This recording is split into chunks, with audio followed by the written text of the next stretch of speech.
The great dragon Kalen had become part of the mountain itself after 300 years of perfect stillness. Green moss had grown thick between his massive black scales, creating a living carpet across his ancient body. Tiny wildflowers bloomed in the dirt that had collected on his enormous wings, and young oak trees had taken root along his spine, their branches swaying gently in the mountain breeze. Birds built their nests in the crevices of his armor-like hide, completely unafraid of the legendary beast that had once terrorized kingdoms. Down in the valley below, life moved at the frantic pace that only humans could maintain. What had started as a small collection of wooden cabins and dirt roads had transformed into a bustling town over the decades. Stone buildings lined cobblestone streets, children played in the central square, and merchants hawked their wares from colorful stalls. The townspeople had grown up hearing stories about the sleeping dragon above them, but most had never actually seen him move. To the youngest generation, he was nothing more than an oddly shaped part of the mountain landscape. Among the families living their busy lives were the Washingtons. Tyrone worked as the town's blacksmith, his powerful arms swinging his hammer from dawn until dusk, creating horseshoes, tools, and wagon parts for the growing community. His wife Zara managed their small household with the efficiency of a military commander, keeping their 3-year-old son Malik fed, clean, and out of trouble. The Johnsons lived just down the street, where Antonio and Jasmine tended to the largest farm in the valley, their fields stretching almost to the base of the Dragon's Mountain. These families, like all the others in the town, lived their entire lives in the shadow of the great beast above. Yet none of them felt afraid. The dragon had been motionless for so long that he had become as much a part of their world as the sun and moon. Parents told their children bedtime stories about brave knights and sleeping dragons, never imagining that the hero of those tales lay just above their heads, lost in dreams deeper than any human sleep. Kalen's golden eyes had remained sealed shut for so many decades that dust had settled in their corners. Behind those closed lids, ancient memories played like faded paintings. He remembered when the world was young and wild, when magic flowed through every stream and forest like blood through veins. He had witnessed the rise of the first human kingdoms, watched them build their crude castles and learn to work iron and steel. He had seen those same kingdoms crumble to dust, their proud kings forgotten by everyone except him. The dragon had lived through wars that lasted centuries and peace treaties that crumbled within years. He had watched species appear and disappear, had seen mountains rise from plains and oceans swallow entire continents. Heroes had come seeking his blessing or his death, wizards had climbed his mountain hoping to steal his power, and princesses had begged him to save their kingdoms from invaders. But what was the point of any of it when everything eventually turned to dust? In his dreams, Kalen sometimes wondered if there was anything left in the world that could surprise him. He had seen every possible human emotion, witnessed every type of courage and cowardice, observed every form of love and hatred. The patterns repeated themselves endlessly, generation after generation, like waves washing against an unchanging shore. Young humans made the same mistakes their grandparents had made, fought the same battles, dreamed the same dreams. Below in the town, morning mist rose from the warm earth as another day began. Tyrone Washington was already at his forge, the orange glow of his fire casting dancing shadows on the workshop walls. The rhythmic ringing of his hammer on anvil had become as much a part of the town's morning routine as the rooster's crow and the baker's whistle. His wife Zara was hanging laundry in their small backyard, keeping one eye on their energetic son Malik, who had already managed to cover himself in mud despite being awake for less than an hour. The dragon continued his endless sleep, unaware that far below, one small human was about to change everything. 3-year-old Malik possessed that remarkable human quality that made his species both fascinating and terrifying to other creatures. While most beings learned caution through experience, human children seemed born with an unstoppable urge to discover everything around them, no matter how dangerous it might be. This particular morning, as his mother Zara hung wet clothes on the line behind their house and his father Tyrone hammered away at red-hot metal in his forge, little Malik made a discovery that would change everything. The wooden fence around their backyard had a loose board that created just enough space for a determined toddler to squeeze through. Malik had been eyeing this gap for weeks, waiting for the perfect moment when both parents were busy with their daily tasks. His chubby fingers worked at the board until it moved just enough to create his escape route. With the single-minded determination that only very young humans possess, he pushed through the opening and found himself in the wild meadow that stretched toward the mysterious mountain. The path leading up the mountainside was nothing more than a narrow track worn by deer and mountain goats over countless years. Sharp rocks jutted up from the ground, and loose stones threatened to send anyone tumbling back down the slope. For an adult, it would have been a challenging climb requiring careful planning and proper equipment. For a 3-year-old wearing nothing but soft cloth shoes and a simple tunic, it should have been impossible. But Malik approached the steep trail with the kind of fearless confidence that made humans such a remarkable species. Every few steps, something caught his attention and demanded investigation.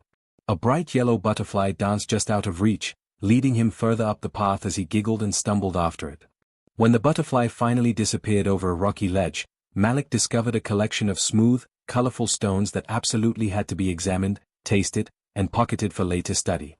A cluster of purple wildflowers growing from a crack in the rocks became his next obsession, and he carefully picked each one, though he forgot about them immediately when a tiny green lizard scurried across his path. As he climbed higher, the air became thinner and cooler, carrying scents of pine and ancient stone that no human had breathed in generations. His small lungs adapted quickly, just as human bodies always did when faced with new challenges.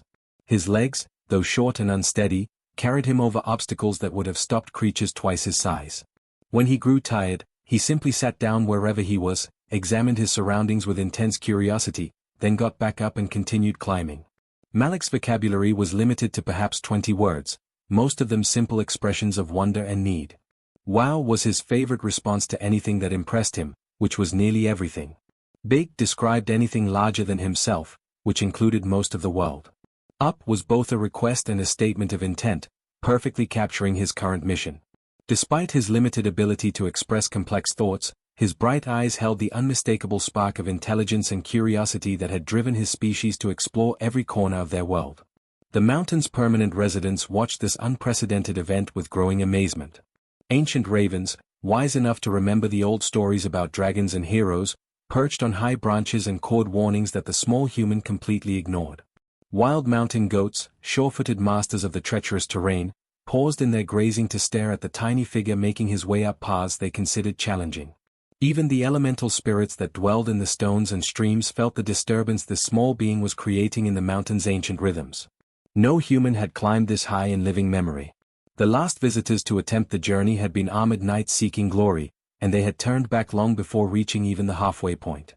Yet here was a child, barely old enough to speak in full sentences, making steady progress toward heights that had defeated seasoned warriors.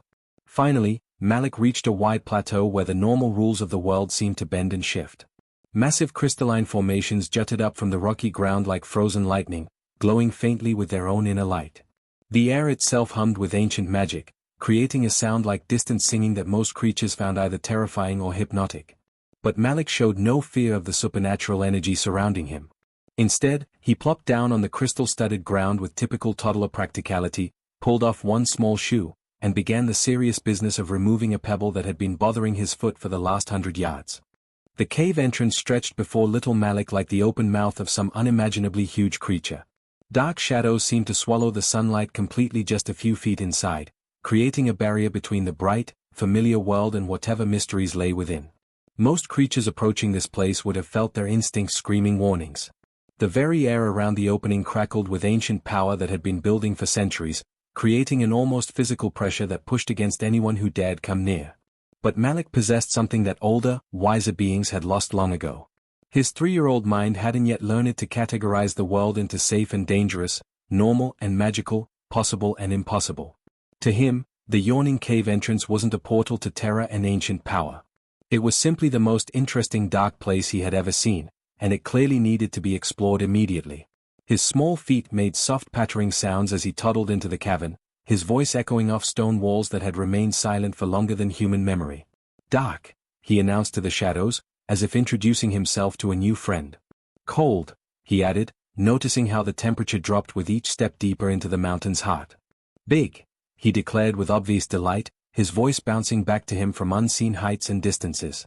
These simple words, spoken in the clear, honest voice of a child, traveled through passages that hadn't heard any sound except the slow drip of water and the whisper of ancient air currents for 300 years. They bounced off crystal formations that hummed with stored magic, rolled through chambers where forgotten treasures lay buried under centuries of dust, and finally reached the deepest part of the cave where something vast and powerful stirred in the space between sleeping and waking. Kalen had existed in this twilight state for so long that he had almost forgotten the difference between dreams and reality. His massive form had remained so perfectly still that the mountain itself had begun to claim him.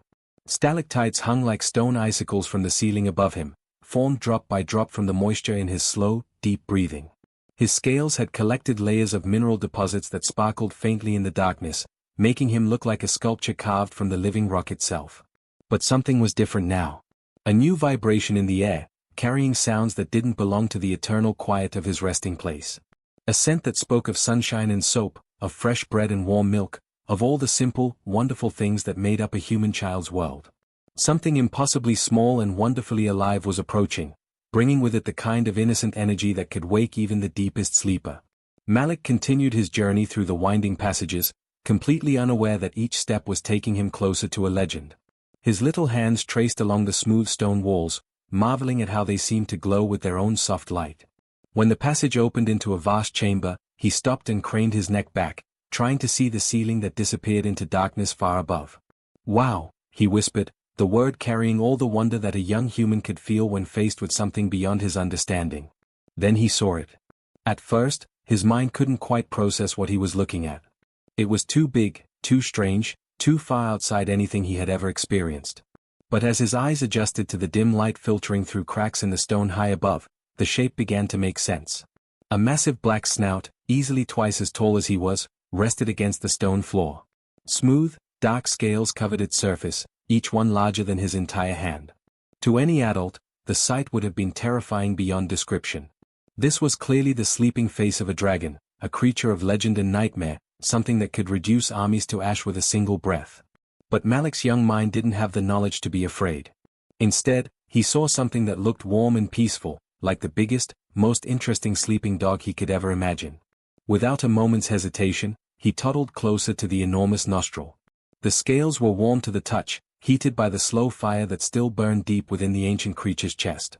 Malik placed both of his tiny hands against the smooth surface and leaned forward, pressing his forehead against the dragon's snout in the universal gesture of innocent affection that all young creatures understood. "Nice dragon," he whispered, his small voice carrying more power than the mightiest spell ever cast. For the first time in 300 years, Kalen's ancient eyes slowly opened. The massive golden orbs, each one larger than little Malik's entire body, blinked away centuries of sleep as they focused on the impossible scene before them. Ancient intelligence, older than entire civilizations, tried to process what it was seeing. A human child, so young he could barely walk steadily, stood without fear against the dragon's enormous snout. Those tiny hands were still pressed trustingly against scales that had once melted castle walls and turned entire armies into nothing but ashen memory. The dragon's first reaction was complete confusion. In all his thousands of years of existence, nothing like this had ever happened before. His massive brain, filled with the wisdom of ages, struggled to understand how such a small, fragile creature had managed to climb his mountain and enter his sacred cave. More puzzling still was the child's complete lack of fear. Every other being that had ever approached Kalen had come with some mixture of terror, respect, or desperate need. His second emotion was curiosity, and feeling he hadn't experienced in centuries. Warriors had climbed his mountain seeking the glory that came with facing a dragon. Wizards had risked the journey hoping to steal some of his ancient magical power. Kings and queens had made the dangerous trip begging for his help in their wars or his blessing on their kingdoms. Treasure hunters had come seeking his legendary hoard of gold and jewels. But this tiny human seemed to want nothing at all except to offer comfort to what he saw as a very large sleeping friend. Kalen remained absolutely motionless, barely daring to breathe.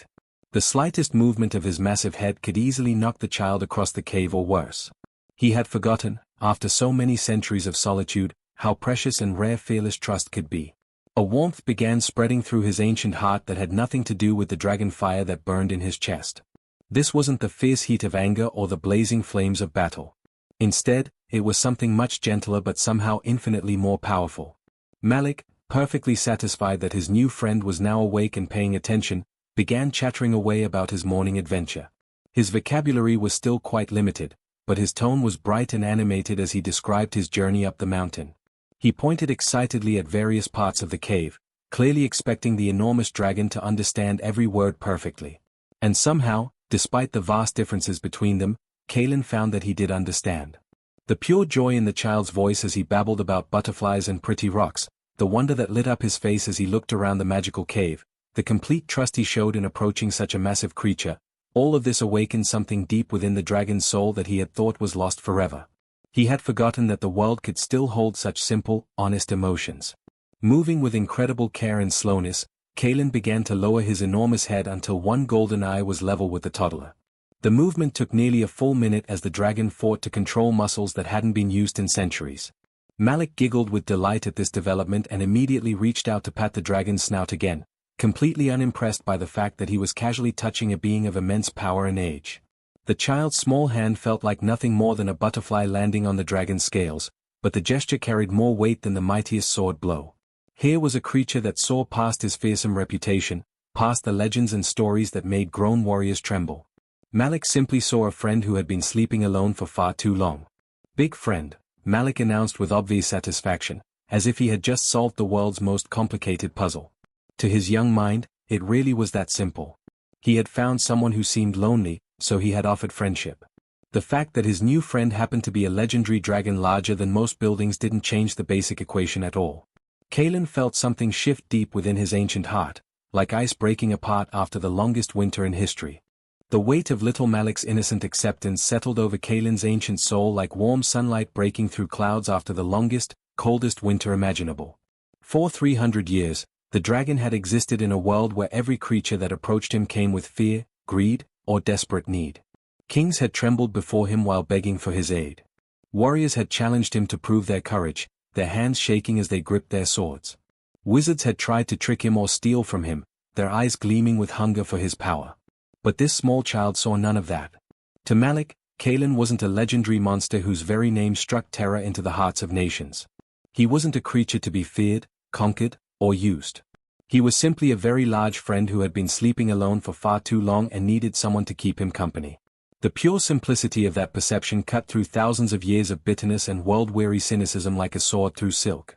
For the first time in his impossibly long existence, the great dragon began to understand what humans meant when they spoke of humility. He had always thought himself above such emotions, believing that his age and power put him beyond the need for simple feelings. But this tiny human, who couldn't even pronounce difficult words yet, had given him something that no treasure hoard could ever contain. Malik had offered unconditional trust and affection, given freely without expecting anything in return. There were no conditions, no bargains, no hidden motives. Just pure, honest friendship from someone too young to know that such things were supposed to be complicated. Malik continued his cheerful chatter, completely unaware that he was making history with every word. He would pause occasionally to pat the dragon's enormous nose with his small hands, treating the legendary beast exactly like he might treat the family dog back home. Sometimes he wandered a few steps away to examine interesting rock formations or crystals that glowed softly in the cave's dim light, always returning to his new friend with excited reports about his discoveries. The child showed absolutely no awareness that he had just accomplished something that would have been considered impossible by every wise person who had ever lived.